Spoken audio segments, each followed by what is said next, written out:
जय भीम साथियों। आजकल इतिहास के बारे में बड़ी चर्चा चल रही है। इतिहास को तोड़ा गया, मरोड़ा गया, परोड़ा गया और बिल्डिंगों में इतिहास तलाशे जा रहे हैं। लेकिन मुझे आज ये कहना है कि इतिहास के साथ सबसे खतरनाक छेड़छाड़ वो होती है जब किसी महान व्यक्ति ने, किसी गुरु ने, किसी ज्ञानी ने मानवता के लिए कोई बड़ी बात कही हो और उसको ख़त्म करने की साजिश रची जाए। इसको सबसे खतरनाक साजिश मानता हूँ मैं। और मैं बात कर रहा हूँ संत शिरोमणि गुरु रविदास के बारे में। मैं पिछले बहुत सालों से तलाश कर रहा था कि उत्तर प्रदेश की पद्य पुस्तकों में, जो हिंदी की पद्य पुस्तिकाएँ हैं, वहाँ रैदास की वाणी को स्थान मिला कि नहीं मिला। मैंने सीबीएसई में भी तलाश किया, एनआईएस में भी तलाश किया। एनआईएस में मुझे एक भजन मिला केवल, और किसी जगह रैदास का जिक्र नहीं है। मैं पद्य पुस्तिकाओं की बात कर रहा हूँ जिसमें कविताएं पढ़ाई जाती हैं। रैदास की शिष्या जो चेली थी रैदास की, मीरा, उसका नाम मिलता है। तुलसीदास जिसने मनुष्यता को तोड़ने की बात की, उसका नाम मिलता है। रैदास के जो गुरु भाई थे कबीर, उनका नाम भी मिलता है। That is good. But Raidas के साथ ऐसा क्यों किया गया, इसका कारण बताता हूं मैं आज आपको। ये इतिहास मैं बता रहा हूं और इसके बाद इसका पूरा मैं ब्यौरा दूंगा। ये तो मुझे धन्यवाद करना चाहिए सिख जो गुरु महाराज हुए हैं कि उन्होंने रैदास की वाणी को गुरु ग्रंथ साहब में स्थान दिया, जो आज वो सुरक्षित हैं। जो रैदास ने कहा है मनुष्यता के लिए, इंसानों के लिए, रैदास को पढ़ा क्यों नहीं जाता, ये आप समझिए। ये तो आप जानते हैं कि कबीर ने भी पाखंड पर चोट की, रैदास ने भी पाखंड पर बहुत चोट की, ठीक। लेकिन रैदास ने पाखंड पर चोट करते साथ ये भी साबित करने की कोशिश करी कि हिंदू और मुसलमान एक होकर रहें तो अच्छा है ना। और जो मनुवाद है, ये सिस्टम जो है जातवाद का, ये खत्म होना चाहिए। ये भी रैदास की मुख्य शिक्षाओं में था, इसलिए रैदास को शामिल नहीं किया जाता। तो आप समझिए पहले क्या बात है, तुलसीदास क्या कह रहे हैं। तुलसीदास की सुनिए आप, उसके बाद रैदास क्या कहते हैं, इसी बात को काउंटर करते हुए इसका जवाब दे रहे रैदास। इसलिए रैदास को नहीं पढ़ा जाता। सुनिए आप इस बात को। तुलसीदास कह रहे हैं, पूजहि विप्र सकल गुणहीना, शूद्र न पूजहि वेद प्रवीणा।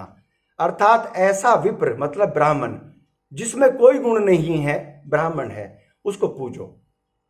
और शूद्र, प्रवीण का मतलब होता है कंप्लीट, जिसके पास नॉलेज है। प्रवीण जिसने कंप्लीट नॉलेज ले रखी है, ऐसा शूद्र जिसके पास वेदों की कंप्लीट नॉलेज है, वो पूजनीय नहीं है, ठीक। तुलसीदास की इस बात को रिप्लाई कर रहे हैं रैदास। साफ साफ कहते हैं, ब्राह्मण को मत पूजिए जो होवे गुणहीना, पूजिए चरण चंडाल के जो होवे गुण प्रवीणा। अर्थात रैदास कह रहे हैं ब्राह्मण को मत पूजिए, अगर उसमें गुण नहीं है तो वो पूजा के योग्य नहीं है। यस, लेकिन चंडाल मतलब शूद्रों में भी, क्योंकि इन लोगों ने श्रेणियां बना दी, तू चमार, तू भंगी, तू पासी, तू धोबी, तू कुर्मी। यस, ऐसी चंडाल, एक ऐसी जाति जो मरघट में काम करती है। तो रैदास कह रहे हैं कि वो भी पूजनीय है अगर वो योग्य है, वो काबिल है, उसके चरण पूजिए। समझ गया। ये जवाब इनके बस का नहीं था स्वीकार करना, इसलिए रैदास को इग्नोर करने की कोशिश करी गई। और सुनिए, गीता जो सबसे बड़ी पुस्तक मानी जाती है हिंदू धर्म में, गीता कहती है क्या, कर्म किए जा फल की इच्छा मत कर ए इंसान। लेकिन रैदास कहते हैं नहीं नहीं नहीं, ये नहीं चलेगा। रैदास कहते हैं साफ साफ, भाई कर्म कर रहे हैं और फल की इच्छा नहीं कर रहा, इसका क्या मतलब है। एक आदमी मेरे खेत में काम कर रहा है और मैं उसका हाथ जोड़कर नमस्कार कर दूं, भी बहुत बढ़िया काम कर रहा, तुमने जाओ शाबाश, चला जाएगा। उसको ये इच्छा है फल की। तो साफ साफ रैदास कहते हैं, कर्म बंधन में बंध रहियो, कर्म बंधन में बंध रहियो, फल की न तजियो आस, कर्म मानुष का धर्म है, सत भाके रैदास। रैदास कह रहे हैं कर्म मानुष का धर्म है, कर्म तो करो लेकिन फल की इच्छा मत त्यागना। क्योंकि जब कोई कर्म करते हैं आप, तो फल के बारे में जरूर सोचना। अगर आप गलत काम करने जा रहे हो तो ये सोच लेना उसका फल क्या होगा, ठीक है। अच्छा काम करने जा रहे हो तो उसका फल भी सोच लेना कि मैंने ये मेहनत करी, इसके बदले मुझे ये मिलेगा। ये रैदास की वाणियां हैं। आगे और सुनिए आप कि वो हिंदू मुस्लिम एकता के बारे में बहुत कुछ बात कहते हैं। ये बात तुलसीदास ने नहीं कही कि हिंदू और मुसलमानों का एक होना चाहिए, लेकिन रैदास ने ये बात कही। रैदास क्या कहते हैं कि मस्जिद सौ कुछ घिन नहीं, मस्जिद सौ कुछ घिन नहीं, मंदिर सौ नहीं प्यार, दोय में अल्लाह राम नहीं, कह रैदास चमार। वो क्या कहते हैं कि मुझे मस्जिद से कोई घृणा नहीं है, लेकिन मुझे मंदिर से भी कोई प्यार नहीं है, क्योंकि मैं जानता हूं ना तो मस्जिद में अल्लाह है और ना मंदिर में राम है या भगवान है ना, कह रैदास चमार। बहुत साफ पाखंड पर चोट है, सीधी सीधी। दूसरा, अब आप यहां बात देखिए, मंदिर मस्जिद दो एक हैं। रैदास कह रहे हैं मंदिर मस्जिद दो एक हैं, इनमें अंतर नाही। मंदिर मस्जिद दो एक हैं, इनमें अंतर नाही, रैदास राम रहमान का झगड़ा को नाही। रैदास कह रहे हैं राम और रहमान का कोई झगड़ा ही नहीं है। मंदिर मस्जिद भी एक है, मंदिर भी ईंटों से बना, सीमेंट से बना, तमाम रेत वेत जो लगना है उसमें वो लगा, मस्जिद भी सेम तरीके से बनी है, ठीक है। लेकिन लास्ट में जो गंभीर बात है रैदास ने कही है, वो क्या कही है कि रैदास कह रहे हैं रैदास राम रहमान का झगड़ा को नहीं। यानी वो कह रहे हैं कि कभी ऐसा सुना कि अल्लाह ने इधर से गोला फेंक के मारा, उधर से भगवान ने बम पटका दिया, ऊपर आसमान में तड़ हो गई। तो रैदास कह रहे मूर्खों, जब वो दोनों नहीं लड़ रहे, जब वो दोनों एक हैं, जब वो दोनों एक हैं, तो तुम धरती पर रहने वाले, तुम कुत्ते, तुम पागल, तुम गधे, तुम क्यों लड़ रहे हो बे। रैदास बहुत साफ साफ कह रहे हैं राम रहमान का झगड़ा को नहीं, उन दोनों में कोई झगड़ा नहीं है, तो तुम क्यों झगड़ रहे हो। इससे बढ़िया बात कहने वाला और कौन हो सकता है गुरु।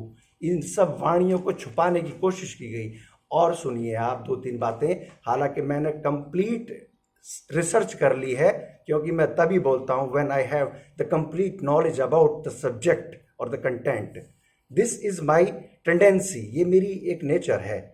मेरे पास बहुत मटेरियल है, रैदास ने इतना ज़बरदस्त लिखा है, इसीलिए मैंने अपने चैनल को स्टार्ट किया है। अब ये चैनल तो 2-3 साल पुराना था, but I have started it now, कि ये ज़रूरी है लोगों को इतिहास पता चले। रैदास की इतनी बड़ी जयंती मनाई जाती है क्योंकि इस भारत के अंदर रैदास से ज़्यादा मानने वाले फॉलोअर्स किसी और गुरु के नहीं हैं। दिस एवरीबडी नोज, लेकिन रैदास की वाणियाँ उनके पास नहीं है, तो मुझे वो अपने लोगों तक पहुंचानी है। देखिए अब आप सुनिए, रैदास ने राम का नाम बार बार लिया है, लेकिन रैदास साफ मना कर देते हैं राम क्या है, ठीक है। कबीर ने भी राम का नाम लिया। तो अब आप सुनिए रैदास कौन से राम को कह रहे हैं, रैदास को क्यों इग्नोर करते हैं ये। रैदास कहते हैं रैदास हमारो राम जी दशरथ करिसुत नाही, राम हमो माही रहियो बिसब कुटुंब माही। मतलब वो कह रहे हैं कि मेरा जो राम है ना, वो राम नहीं है जो दशरथ का पुत्र है। रैदास हमारो राम जी दशरथ करिसुत नाही, मेरा राम दशरथ का पुत्र नहीं है। मेरा राम वो है जो अभी उतरा ही नहीं, ना उतरने की जरूरत है। क्यों? क्योंकि वो ये वाला राम जो दशरथ का पुत्र है, ये तो भारत में हुआ, ऑस्ट्रेलिया में तो नहीं हुआ, ये अमेरिका में नहीं हुआ, चाइना में नहीं हुआ। लेकिन मेरा राम वो है जो क्या कह रहा है, बिसब कुटुंब माही, जो सारी दुनिया में उसका परिवार रहता है। यस, वो उन सब को देख रहा है, उसे उतरने की जरूरत नहीं, वो ऊपर ही है बस, ठीक। और देखिए आप, ये बहुत गंभीर दोहा है रैदास का, इसको जरा ध्यान से सुनना, बहुत ध्यान से। जो खुदा पश्चिम बसे, जो खुदा पश्चिम बसे तो पूरब बसत है राम, जो खुदा पश्चिम बसे तो पूरब बसत है राम, रैदास से मोजी ठाकुर को ती का ठाव न नाम। अर्थात रैदास कह रहे हैं, मुसलमान कहते हैं हमारे तो अल्लाह जो है वो मक्का में है, ठीक, और हिंदू कह रहे हैं कि हमारे राम जी तो पूरब की तरफ।